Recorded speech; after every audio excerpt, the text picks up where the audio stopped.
from the studios of the Bakersfield, California. It's time to open up with real people, real talk about real stuff.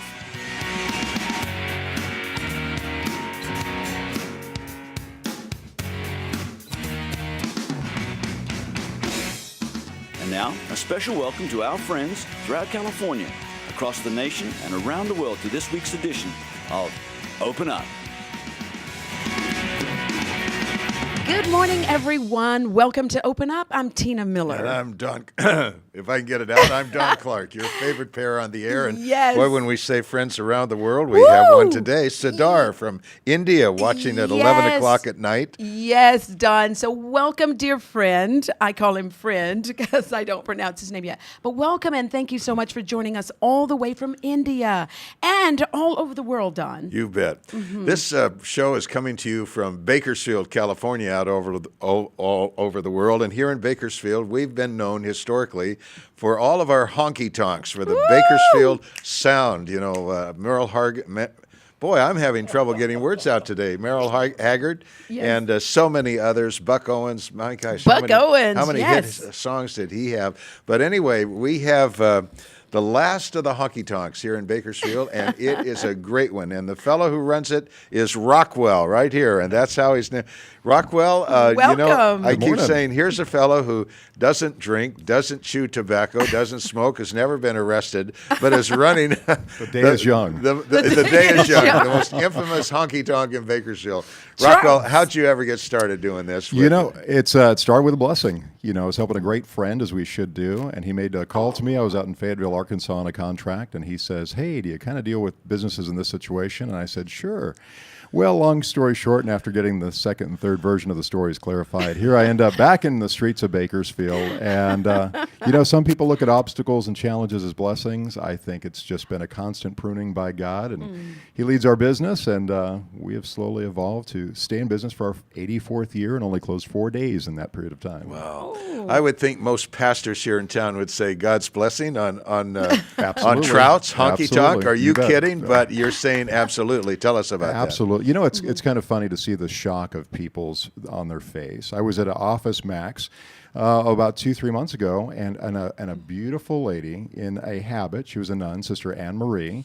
She says, "Tell me a story, young man." So I turned to her and I said, "Well, thank you for asking." I said, "Have you ever been to Trouts?" And you could have heard a pin drop in Office Max. So I said, you know, Friday, she goes, "I lived in Oildale for 14 years. And I said, then I'd like to invite you to our Friday morning prayer breakfast that we do every Friday morning for years, free to everybody, 21 and over with our licensing. She says, well, I can make it in a couple of weeks. So she showed up the very next morning. In her habit? In her habit, yeah. So it's a good habit to have at Trouts on our prayer breakfast. And it's a wonderful thing. We feed everybody, no alcohol for the morning and such, but we feed everybody from 8 to 8:30, open in prayer. At 8:30, Pledge of Allegiance, so God and country, followed by Donna Baker picking out our patriotic song, and then everybody rotates a few minutes. In fact, we've got the head of Coconut Joe's coming out tomorrow. Thanks for the great connection. Really? I reached right out to him. This guy is amazing. I saw him on your show. I've never met the gentleman. He's going to be our keynote speaker this Friday morning, tomorrow morning at 8:30. So get down to Trouts. Joe Coughlin, owner of Coconut Joe's. I'm very excited about it. We have got to be there. And the best biscuits and gravy are the worst biscuits. They are the worst biscuits and gravy in this world, but they're free, so I have fewer critics on them. So it's always a blessing. You know, when your friend called you and said, have you ever helped a business in this situation, what was the situation that you inherited? It was what I've been blessed with was with Trouts. Vern Hoover had sold out with his partner Gene Knapp in 92 or so, and they sold to Bob King. And he had a lot of different clubs in town. Well, over time they made some choices, and it was going to close down back in 98, 99. And I was friends with them and just helping them along through the steps. And as it was up on the auction block in 99, 2000, I was very sad to realize that it's as iconic as the Bakersfield sound and the business and the heart of it was throughout the world. I never saw one person show up at any of the federal hearings, anything, never. And it was also with Coldwell Banker, Debbie Banducci, great friend of ours, and such. And I was in shock. And I made the calls to all the key people that I thought would value it as big artists, and it was interesting. So the Last of Something would have just fallen into dust. Wow. Like 1,000 other venues have. Yeah. I remember the first time I was at Trout's, Tina. This was before you had it, and it was still kind of what Trout's used to be. And I remember I walked in, and I was, an anchor man there, so I had my suit on, and there was this guy at the bar that, in more of a cowboy outfit, and he looked at me, and he was, I think, about half inebriated, and he said, "I'll bet I make more money than you do." And I said, "I'll bet you do." I didn't want to get into that brawl. So Not at all.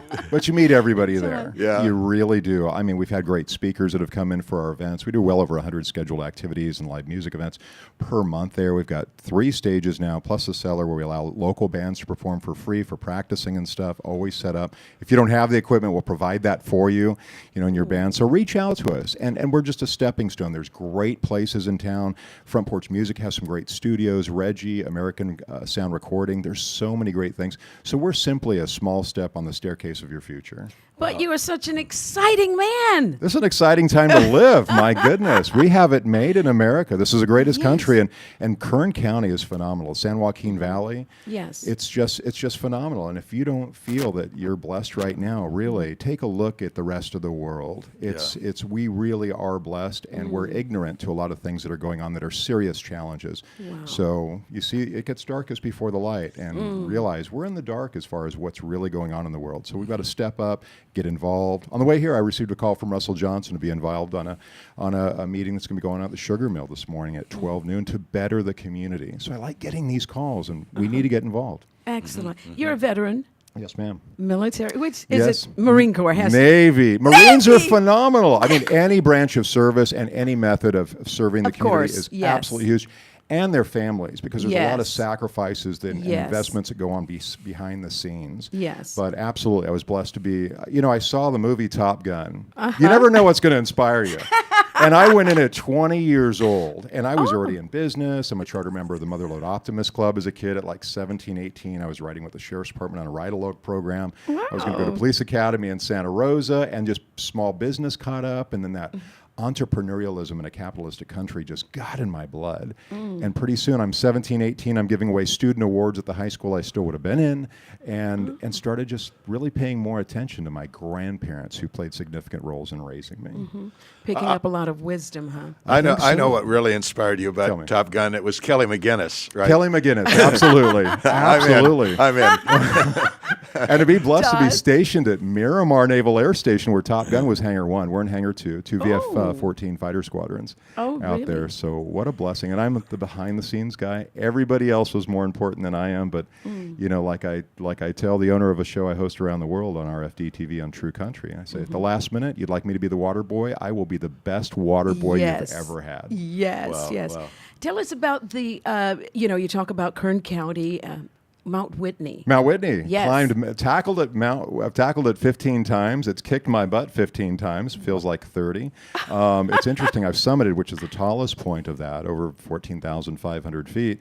I've summited that about 8 times or so. Usually I bring up 1 to 2 guitars, and then one of them, when I bring a pair of them, goes out to charity. So I've had autographs from like William Shatner and Oliver North, Michael Reagan.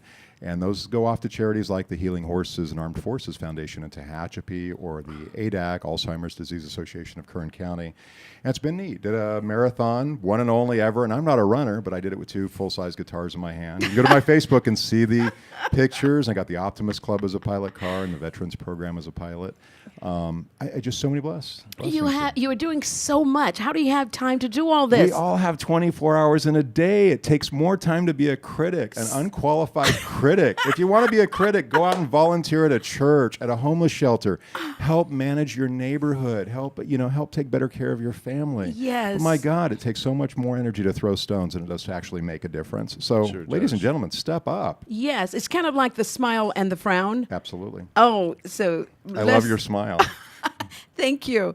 Less muscles to smile than it does to frown. Absolutely. It does. It does. I love that. And we need to face more that entrepreneurs are so responsible to so much of the successes in our world here. And I also realize entrepreneurs invented living in your car. And there's a reason that we have 24-hour shutoff notices. It's because somebody's taking a chance and creating jobs.